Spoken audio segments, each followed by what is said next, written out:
Hi guys, and welcome back to OCD Recovery's YouTube channel. I wanted to do a requested video today, which is about children's health.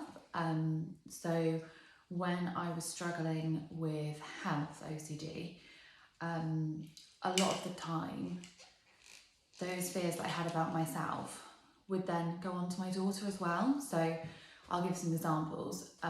So when I had a fear of something being wrong with my brain, having a brain aneurysm, I think I had a lot of fears about the brain because I thought if something goes wrong with your brain, that's such a permanent thing. You know, if you have other illnesses and things, that there's more of a chance of kind of getting out of it.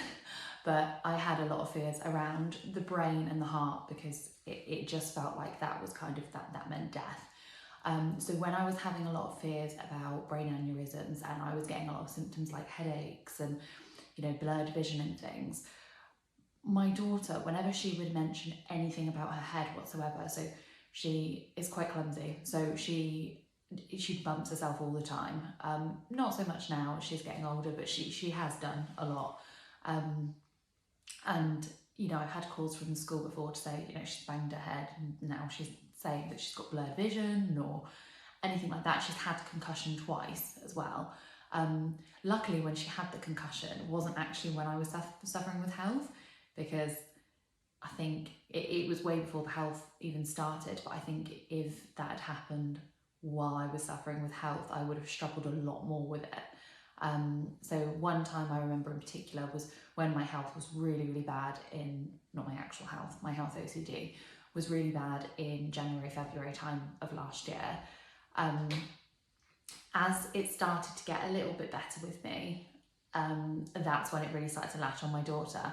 And I remember one instance, I was sat downstairs and she was upstairs playing with a friend of hers, and she started complaining of a migraine, and she said that it was like really intense, really hurting. So the first thing I did is call my mum, who is a nurse, and say, I know what I'm going through at the moment. I don't know if this is something I would normally take her to be checked out for, or whether I would just give her some painkillers and see how it goes. It's really hard because you kind of forget what your normal reaction would be. So you think, you know, before I was really suffering with this, would I have reacted in the way that I am now, or is it being accentuated because of OCD? And then you think, okay, well, I won't act like that. And then obviously with it being your child particularly, you get the responsibility come in with, oh my God, I'm a terrible parent. What if something happens to her? It will be entirely my fault for not calling an ambulance. Normally, maybe I would have done that. And I'm just, the reason I'm not doing it is because of my OCD. And then how am I going to live with myself if something does happen?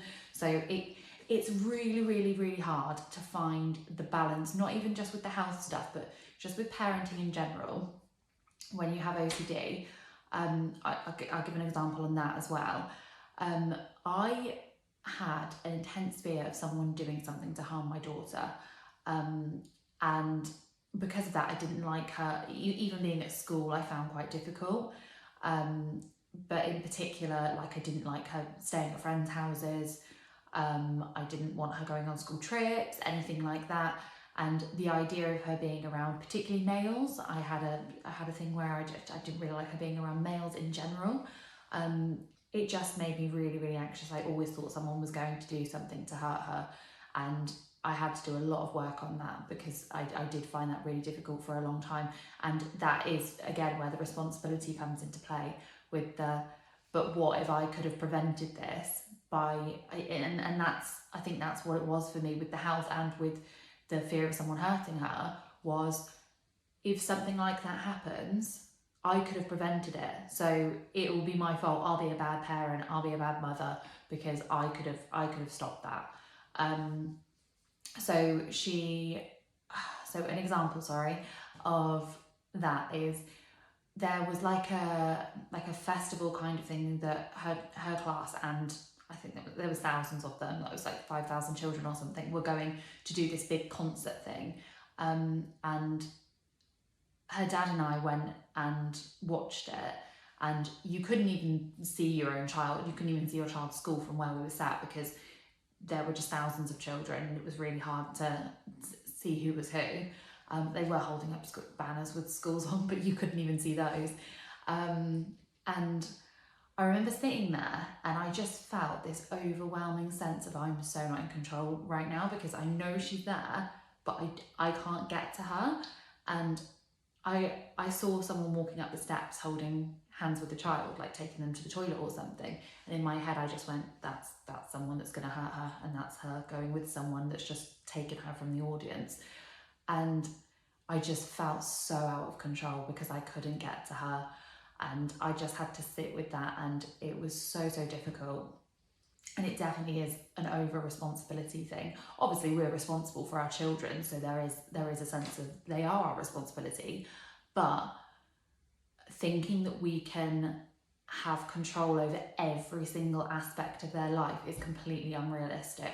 Not only because they'll grow up, but also because they will have such a bad quality of life if we don't let them do things. So for me, I had to really allow her to start doing things without kind of my over-the-top nature coming through. So she went on a 5-day residential, not last year, the year before, when I was really in my fear of someone harming her. And she wasn't allowed her phone, I wasn't allowed any contact with her. And even though I found that so hard, I cried every single day. I was checking the school website constantly for pictures. You know, I was doing reassurance behaviours in the sense that I was, you know, frantically checking the school website to see pictures, zooming in on her to make sure she was okay. Kind of, there were little behaviours there. At the time I thought I was doing great. Looking back on it, I can see that there were behaviours there. But the fact that I even let her go on it in the first place was massive. And when she came back, she just had the best time. And all I thought is, I could have actually stopped her from having this experience. It was only 5 days, but she came back and she was so much more confident. And because they've been doing like loads of activities and like loads of like challenging activities, and like team building stuff, and they just felt really grown up, I think, being given all that kind of time away from their parents and just with their friends. And they were having like fires every night, and it looked amazing. And she was so happy when she came back. And all I could think is, she nearly missed out on that because of me, because of my OCD. And I'm not saying that in a guilt trippy way to any parents that are stopping their children from doing things at the moment, because I completely understand why, and I do know how hard it is being a mother myself. But I also know that regardless of how I'm feeling, I need to allow her to do things, which I'm absolutely fine with now. Like she's 12 years old now, and a couple of weeks ago I picked her and her friend up and I dropped them off in a town centre near us and let them go shopping for a few hours. I went out, I went for a run, I went and had a coffee. I had a lovely time. I picked them up and they'd had an amazing time, and those kind of things I would never have been able to do before. Well, I could. I don't like to say that I would have never been able to do them, because I could have done them, but the anxiety that I would have experienced whilst I was going through that is immense. So obviously with things like that, I had to build up quite slowly. There's no way I could have just gone, okay, off you go for a few hours with your friend without me. I built up with things like letting her and a group of friends walk to the shop, or letting them go to the park, and not, even though I can see the park from my house, I would kind of look out the window constantly to check that she was there. And so I had to build up by not doing things like that. I think the first one I did was not watching her the whole time that she walked into school, which sounds like such a little thing, but that's something that I was doing. That was like one of my biggest behaviours. Every morning I drop her off at the school gate. This is when she was in year 6. She's in secondary school now, so it doesn't really apply. But I've had a story on that as well. So when she was in year 6, I would drop her off at the school gate, and as she was walking in, I would be watching the entire time to make sure she'd gone around that corner, to make sure like she wasn't intercepted on the way. And then when she started secondary school, which was last year, I would get her to text me.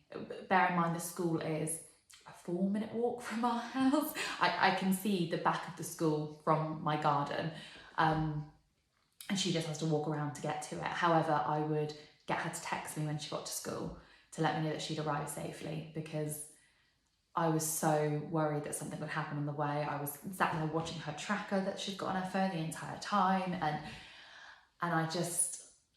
I think I just realised not only was it causing me immense anxiety acting like this, but it was also suffocating her a bit. And you know, she was feeling quite, well, all of my friends can do all of this stuff and I'm not allowed to do anything, which wasn't a nice feeling for her. And I really had to put aside the way I was feeling in order to get myself better and to make sure she had a better childhood than she was having, because I think she felt quite restricted, understandably. So yeah, that's all I wanted to say on that. But if you have any particular videos you want me to do, particularly about having children, motherhood, etc. with OCD, just pop a comment below and I will add them to my list. Thank you.